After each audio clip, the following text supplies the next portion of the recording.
Charles Spurgeon was the first person, I think, to ever say, "We are simply one beggar telling another beggar where to find bread." That's what evangelism is.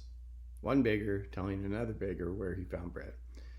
See, we go to other human beings because we've received the bread of life. We're commissioned to go, not because we're all that or we deserve it or we're, some merit of our own or status of our own. No, it's just that God has placed he set his affection upon us and he's shown us the bread of life. And so we just want to tell others. Now, sometimes we know that people have obstacles to faith that they need to deal with. A certain king had rolled a great stone into the pathway, a common road, and he hid, waiting to see who was going to roll this stone away and what people would say. And there were many people that just kind of went around the stone, and there were many people that were obnoxious and complaining, saying, the king this and the king that, and he never looks after the roads, and blaming the king for not taking care of things.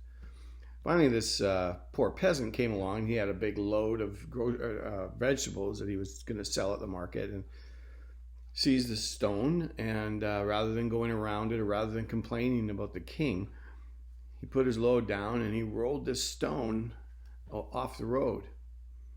And upon doing so, he found that there was a little purse under the stone. When he looked in the purse, found that there was gold coins in there and a note. When he read the note, it was a note from the king saying that these gold coins were for the one who removed the stone. That's cool. One way to get people to talk about the stones in their path, so to speak, or the objections they have to faith or the obstacles, is to ask them to just directly deal with them, like to name them. Like if Jesus were in front of you, here's Jesus, here's you, and there's obstacles or hurdles between you and Jesus, what are those? What can you name them? For some, it might be the problem of pain in the world and suffering. For some, it might be that God never healed their loved one when they prayed, or it could be a number of things. Where was God when this happened? Well, when people are able to articulate those obstacles, the actual problems, it allows you, for one thing, just to listen to them, to sympathize with them. And while you might not have an immediate answer, you could say, "Wow, that is a good question." Or, "I hear what you're saying," or "That must have been awful to go through." Or you could say, "You know what, I don't really have an answer for that, but I'll do my best to find out and I will get back to you. Thank you for being honest with me." There's a number of things you can say, but just getting people to talk about the obstacles is important. Sometimes a person might surprise himself and go, "You know what? There is no real big obstacle. I don't really have a big hurdle in my pathway." Then you can say, "Well, there's no time like the present, is there, to give your life to Jesus?" Or ask the question, is there anything stopping you from giving your life to Christ? They might go, "No." You just never know. But remember to be as natural as you can. Don't try to be putting something on. Just be yourself. Share your life with people. Your Christianity is part of who you are. Talk about Jesus and what he's done in your life. I've said before that the sad reality is that Christians, many of them, do not have any non-Christian friends. I mean, they just don't, because they hang around Christians, they listen to Christian music, they go to Christian things and Christian people. It's like, there's probably a variety of reasons why people don't have non-Christian friends, sorry.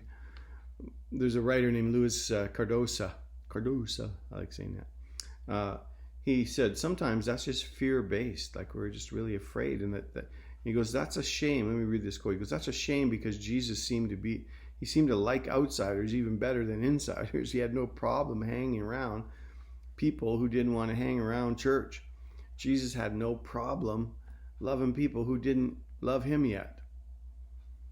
If we want our church to grow, we need to be involved with non-Christians or pre-Christians, pre-believers. We need to be out there in the harvest. We need to be connecting with people, not only just knowing some non-Christians, but actually getting to really befriend them, to find out about them, what makes them tick, who are they, what are their hobbies, What about their family? Do they have kids?